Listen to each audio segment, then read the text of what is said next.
गरीब सदा अलोनी रहते हैं, वो चंचल चुगन चाले।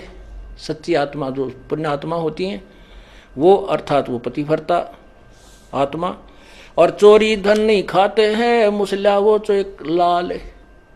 जो सच्चा भक्त होता है उसके घर में कोई चोरी करके नहीं, पति या बेटा या कोई बेटी कोई भी ऐसा धन लिया वो कभी स्वीकार नहीं करती, फेंक देती है कि ले जाए इसने आता, नाश हो जाएगा अपने घर का, भक्ति बिगड़ जाएगी।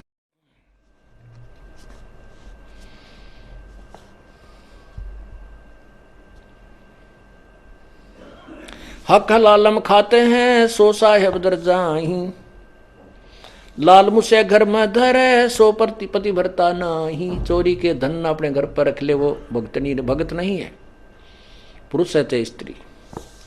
हक हलालम खाते हैं, सो साहेब दर जाही, अपने हक हलाल का खाते हैं वही भगवान के दरबार में जाएंगे। निंदा बिंदा बादना, बैर विरोध बेकार, चोरी जारी करते हैं वो गए जन्म सब हार। कुटल खलीलों खिड़केड़ी है कुत्ते का काम, देख बुसे धन और का कदे न निश्चय नाम। के तो दूसरे भगत होकर भी दूसरों को भक्तों को देखता है, उसके साथ मजाक करता है, स्वयं दान करता नहीं, दूसरे कहता है क्यों दुखी हो रहा है, क्या दरिया है इसमें, रोज आना ही है, इतना दान थोड़ा किया करते, फिर दान दरे काट है। कहते ये तो कुत्ते का काम है, भक्त का नहीं। गरीब कुटिल खिलेलों किड़केड़ी है कुत्ते का काम, देख बुसैदन और का कदे न निश्चय नाम। गरीब पति भरता के ना उठा, ये भ्रम कर्म की सूले, आन उपासी जलत हैं पड़े युगन युगन भूल। जैसे जो सच्चा भक्त होता है उसने एक परमात्मा के नाम को स्वीकार कर लिया, ज्ञान ग्रहण कर लिया, तो वो फिर बाद में शंका नहीं करता अपने गुरुदेव के किसी भी क्रिया में, तो वो भक्त है।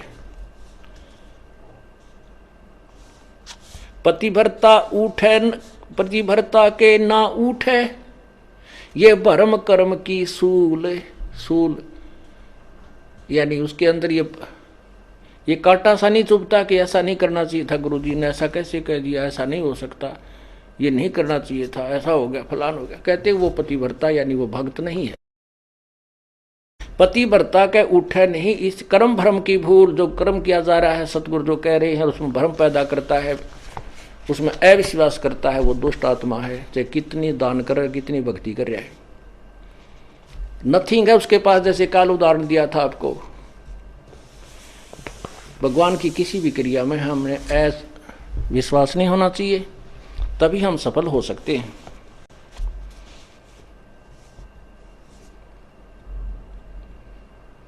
अब जैसे परमात्मा ने लीला की थी, एक गणिका को एक बेटी थी जो वैसा प्रसिद्ध थी, लेकिन बाद में वो अपने कर्म धर्म को सुधार चुकी थी, प्रभु के चरणों में अधिक लगती थी, क्योंकि जिसने अपने पाप पिछले दिखते हैं वो ज्यादा निकट आता संतों के, और वो नकली भक्तों को सुहाई नहीं।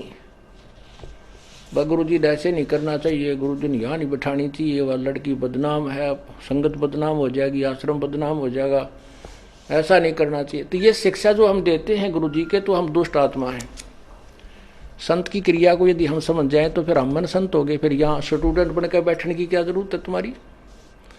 पुण्यात्माओं, जो भी आप बुद्धिमान ये हो जाओगे, नहीं हो तो धीरे धीरे परमात्मा बहुत झटके देगा, तो हम तभी वहां पार होंगे। कहते हैं कच्चा हीरा करच हो और नहीं सह घन भार, ऐसा यो मन हो रहा वहां लेखा ले दर करतार।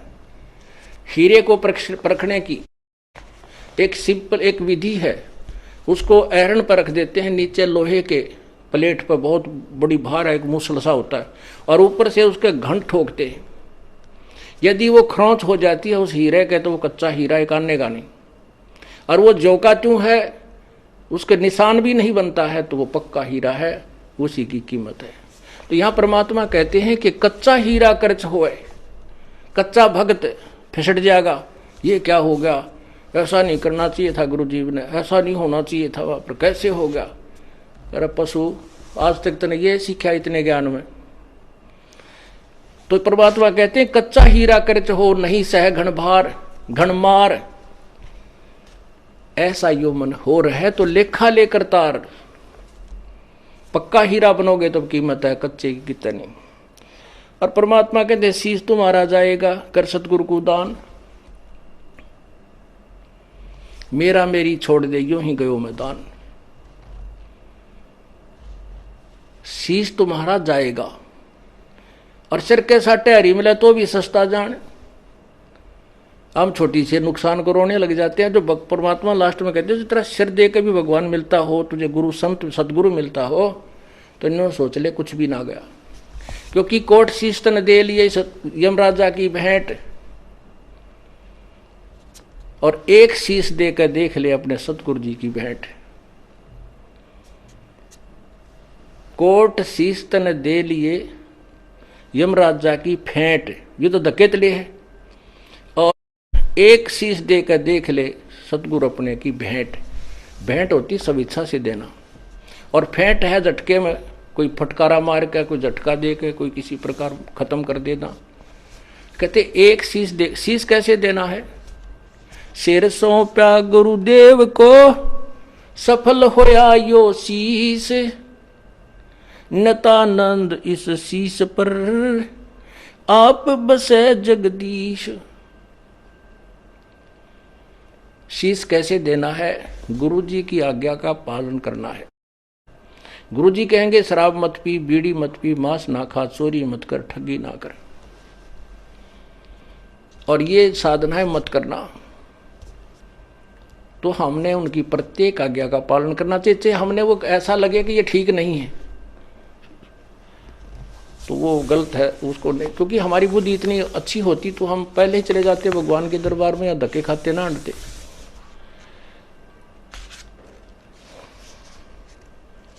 तो इस प्रकार हमने साधना को सच्चे दिल से करना है। अब सिर कैसे सौंपना होता है? एक शिष्य के 4-5 शिष्य थे, एक गुरु के 4-5 शिष्य थे, आश्रम में ही रहते थे। उन सबको शिक्षा दिया करते थे भाई गुरु के वचन की अवहेलना नहीं करनी चाहिए। गुरु शिरोधार्य होता है, उसके प्रति किसी अपवचन भी हमने नहीं सुनने चाहिए, ना कहने चाहिए, ना बोलने चाहिए, ना सोचने भी नहीं चाहिए।